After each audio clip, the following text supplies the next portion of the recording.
अरे लड्डू, मैंने तुझे बस शीशा पोंछने को कहा था और तू मेरा चेहरा क्या देख रहा है? अगर उन शीशों पर धूल होगी तो सड़क पर चलने वाली खूबसूरत लड़कियां नहीं दिखेगी। इसमें मेरी ड्राइविंग की एकाग्रता भंग हो जाएगी। राम लखन अपने ट्रक की स्टीयरिंग पर हाथ रखकर हवा में महल बनाने जैसा पोज दे रहा था। बगल में बैठा लड्डू एक फटे हुए कपड़े के टुकड़े से शीशा पोंछते हुए गहरी सांस भरता है। अरे मालिक, मैं शीशा लड़कियों के लिए नहीं बल्कि जंगल में हाथियों के लिए पोंछ रहा हूँ। आप जो ओवरलोडिंग करते हैं ना, इन गन्ने की महक के कारण हाथी कभी हमारे ट्रक के सामने आ सकते हैं। अरे क्लीनर पैदा होकर ड्राइविंग को क्लास दे रहा है। इस राम लखन की गाड़ी के सामने आने वाला कोई भी माई का लाल इस पूरे उत्तर भारत में नहीं है। वो हाथी मेरी गाड़ी की स्पीड देखकर ही जंगल की तरफ भाग जाएंगे। सब आपकी दया है मालिक, आप मुझे ड्राइविंग सिखाएंगे, इसी उम्मीद में ये सब गालियां सह रहा हूँ। लेकिन आप जिस तरह मालिक को धोखा दे रहे हैं ना, उसे देखकर तो मुझे डर लगता है।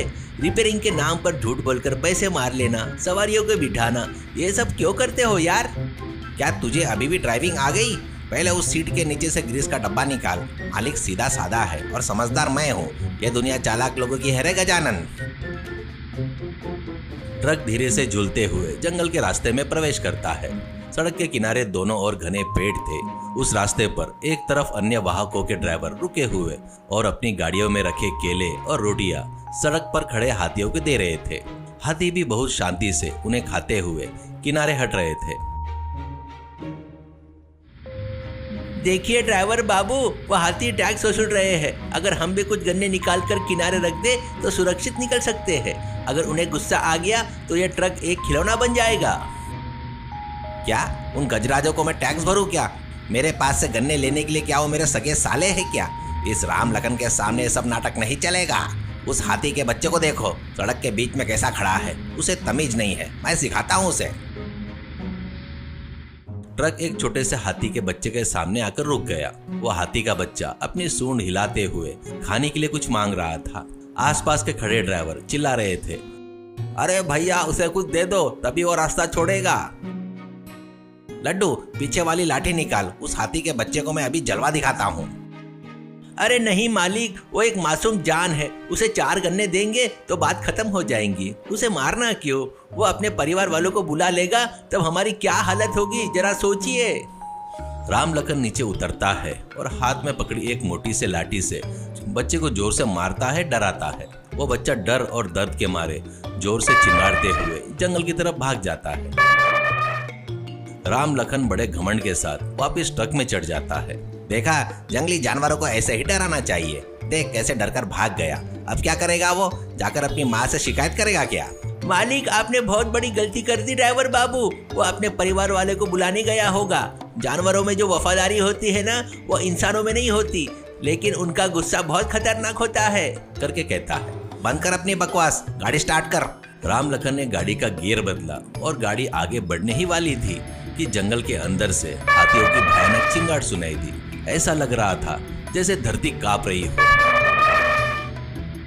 देखते ही देखते जंगल से कुछ बड़े हाथी सड़क पर आ गए। उनके आगे आगे वही बच्चा चल रहा था। अरे ये क्या है? इतने सारे हाथी साथ आ रहे हैं लड्डू। खिड़की के शीशे चढ़ा दे। शीशे चढ़ाने से क्या फायदा मालिक? वो सिर्फ शीशे नहीं, पूरी गाड़ी को लोहे के टुकड़े में बदल देंगे। मैंने पहले ही कहा था, आपने नहीं सुना। बड़े हाथियों ने ट्रक को चारों तरफ से घेर लिया। एक विशाल हाथी ने अपनी सूंड से एक ट्रक के अगले हिस्से को जोर से धक्का मारा। ट्रक एक तरफ झुक गया। राम लखन डर के मारे कांपने लगे। हाथी रुके नहीं। उन्होंने ट्रक के पीछे लदे गन्ने देखे थे। एक एक करके सभी हाथी अपनी पूरी ताकत लगाकर ट्रक को ढकेलने लगे। अरे बाप रे, बचाओ, ये हाथी मुझे मार डालेंगे। ये आपको नहीं मारेंगे मालिक, लेकिन आपके घमंड को जरूर चकनाचूर कर देंगे। धीरे से नीचे उतरिए, नहीं तो गाड़ी के साथ साथ हम भी खाई में लुढ़क जाएंगे। दोनों ने अपनी जान पर खेलकर बाहर छलांग लगा दी। हाथियों ने उस ट्रक को पूरी तरह से सड़क के किनारे खाई में धकेल दिया। ट्रक में लदे सारे गन्ने बाहर गिर गए। सभी हाथी ने मिलकर किसी दावत की तरह उन गन्नों का आनंद लेना शुरू कर दिया। राम लखन दूर से ये सब देखते हुए रो रहे थे। मेरी नौकरी चली गई, मालिक मुझे मार डालेगा। लाखों का नुकसान मैं कैसे भरूंगा? आपने मालिक को धोखा देकर जो पैसे बनाए थे ना, हिसाब लगा लीजिए, क्या वो अब इस नुकसान की भरपाई के लिए काफी होंगे? अगर हम जानवरों के साथ प्यार से पेश आए तो हमारा साथ देते हैं, लेकिन हम ऐसा घमंड दिखाएंगे तो हमारे पास जो है वह भी चला जाएगा। कुछ महीने बाद वही जंगल का रास्ता एक नया ट्रक धीरे से आ रहा था। उस ट्रक की ड्राइविंग सीट पर लड्डू बैठा था। वो अब ड्राइवर बन चुका था। बगल में एक दूसरा क्लीनर बैठा था। लड्डू गाड़ी रोकता है और केले का एक बड़ा गुच्छा, कुछ गन्ने सड़क पर रख देता है। दूर से वही हाथी का बच्चा अपनी माँ के साथ आता है। लड्डू को देखकर वो बहुत ही प्यार से अपनी सूंड हिलाता है। ड्राइवर बाबू, आप हर बार इस तरह इन्हें खाने को क्यों देते हैं? क्या हमें देरी नहीं होगी?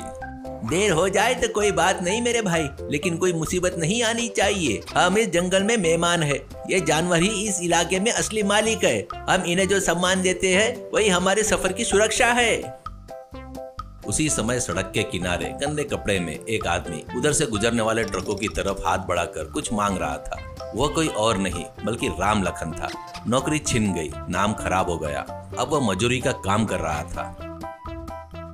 लड्डू उसे देखता है और उसे एक रोटी का टुकड़ा देता है। राम लखन बाबू, क्या अब आपको समझ में आ गया? कमजोरों को मारोगे तो ताकतवर लोग तुम्हें कुचल देंगे। जानवर हो या इंसान हो, प्यार से जीतना चाहिए, घमंड से नहीं। राम लखन सिर झुकाकर वहां से चला जाता है। लड्डू अपने ट्रक का हॉर्न बजाता है और हाथी को विदा करते हुए आगे बढ़ जाता है। सीख, घमंड इंसान को पतन की ओर ले जाता है। हम जब प्रकृति और जानवरों से प्यार और उनका सम्मान करते हैं, तभी हमारा सफर सुखद होता है। धोखे से कमाया हुआ धन कभी नहीं टिकता।